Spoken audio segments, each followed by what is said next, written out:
আরেকটা জায়গার খোঁজ নিয়ে এসেছি আপনাদের জন্য, যেখানে 350 টাকায় পাওয়া যায় unlimited chicken biryani, unlimited pizza এবং অনেক অনেক খাবার। সেখানে একটা সুন্দর রুফটপও আছে এবং অ্যাম্বিয়েন্স অসাধারণ। শুধু রুফটপ না, ভেতরের অ্যাম্বিয়েন্সও খুব ভালো এবং ভিউটাও মারাত্মক পাওয়া যায়। স্টার্টার্স এবার বলি কি কি পাওয়া যায়। প্রথমেই আমাদের কাছে এলো ক্রিসপি চিলি বেবিকর্ন, তারপর ড্রামস অফ হেভেন, তারপর চিলি হানি পটেটো আর কটোরি চাট। শিবাজদা তো খুব মজা করে খেয়েছে, আর আমাদের স্পেশাল গেস্ট ছিল সুব্রতদা, যাকে আপনারা বাংলা টেলিভিশনে দেখেই থাকবেন, সেও খুব মজা করে খেয়েছে। তারপর চলে এলো পিৎজা, সেটা তো আমরা খেলামই। তারপর দৌড়ে চলে গেলাম মেন কোর্সে। মেন কোর্সে ছিল Manchurian fish, veg fried rice, garlic noodles, mixed veg, পাঞ্চমেল ডাল,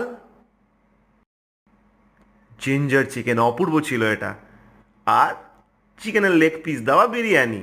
এখানেই শেষ নয়, ছিল আরও নান, আর ডেজার্টে ছিল